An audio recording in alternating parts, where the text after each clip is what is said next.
Operation Pluto, short for Pipeline Under the Ocean, is the story of how an undersea pipeline for oil and petrol was laid across the English Channel and through France and Belgium to fuel the Allied Expeditionary Force for its victorious assault on Germany. Many experts considered the task impossible. So here you see the impossible being accomplished.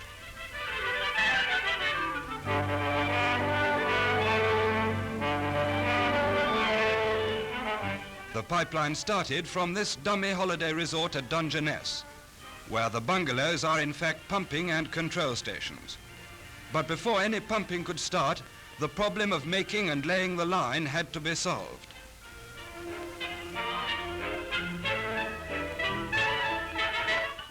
A steel pipe was thought flexible enough when used in long lengths, but it had to be proof against water corrosion and other strains. Here comes the first length of steel piping. Round it go tough tapes and a coating of tar.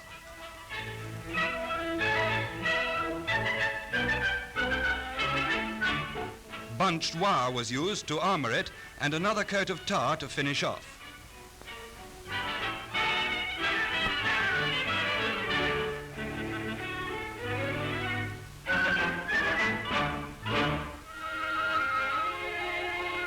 Then the completed pipe was wound round this enormous floating cotton reel and towed out to sea. As the huge drum rolled over, the pipe peeled off and sank to the channel floor. Surely HMS Conundrum, as the cotton reel was called, was the strangest of His Majesty's ships ever to put to sea.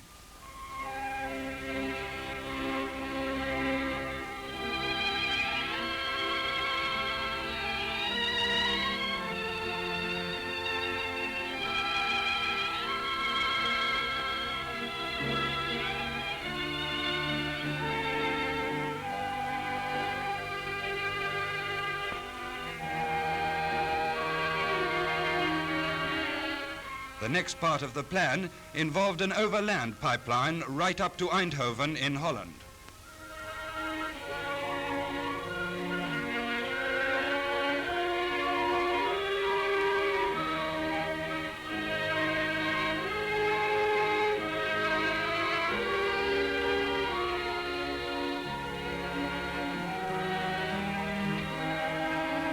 The link-up between land and sea lines was completed.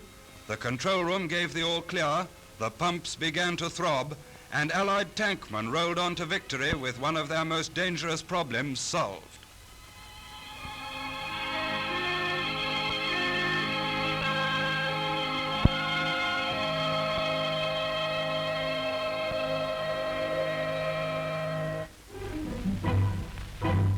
Fog, which may shroud the fields of England for many days and nights of the year's 4 winter months, is a terrible and menacing threat to any aircraft flying from that country. But flames would heat the air. The hot air would rise, carrying with it the fog, and landing grounds could be made clear to returning aircraft.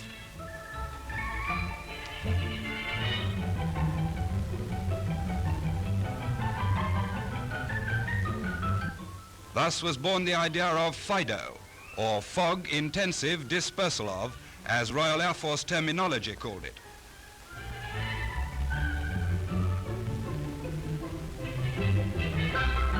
At airfields throughout Britain, a rectangular series of pipes was laid out round the most often used of the aerodrome's runways. Through and out of these pipes was pumped petrol, which, burning fiercely, would clear the thickest fog in a quarter of an hour. Aircraft landed between the lines of fire both day and night.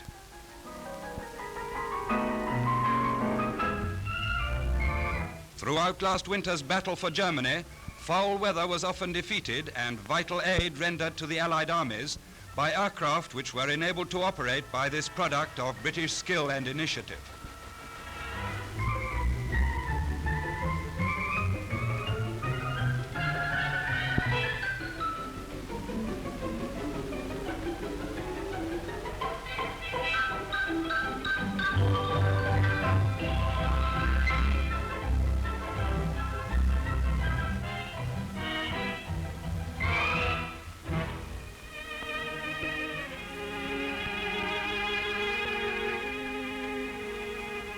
A personal welcome from Mr. Casey, Governor of Bengal, awaited these prisoners of war at Calcutta when they arrived after liberation in Rangoon, where they had spent 3 years in Japanese hands.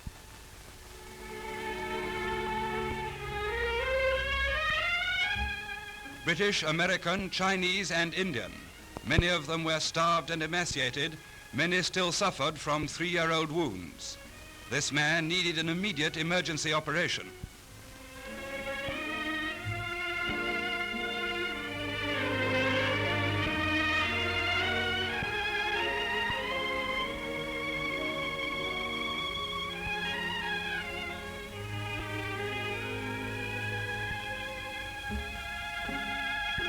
The sunken eyes of these men testify to the horrors they have seen and suffered. The fate of Japan must be the same as that of Germany.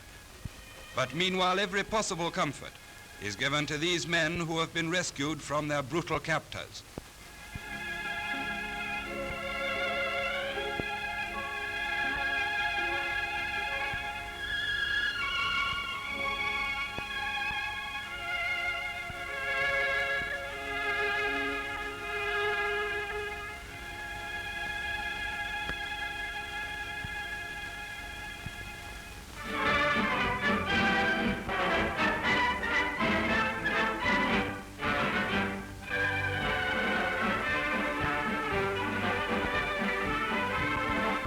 At Jerusalem, Field Marshal Lord Gort, the High Commissioner for Palestine and Transjordan, took the salute at an impressive parade in honor of the King's birthday.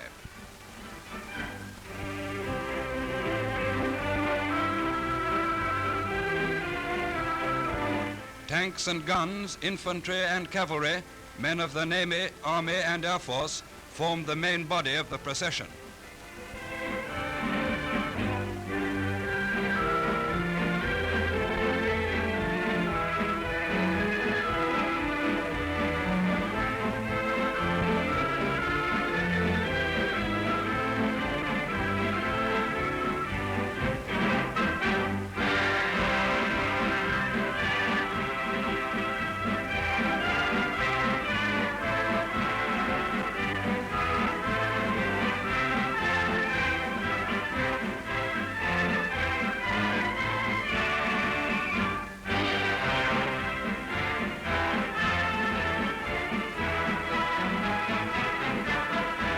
Liberators of the Royal Air Force took part in a large-scale flypast, while below them marched or rode detachments of British troops and locally enlisted men from Palestine and Transjordan.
And finally, the men of the Camel Corps, giving a fitting Oriental finish to the celebration of the King Emperor's birthday.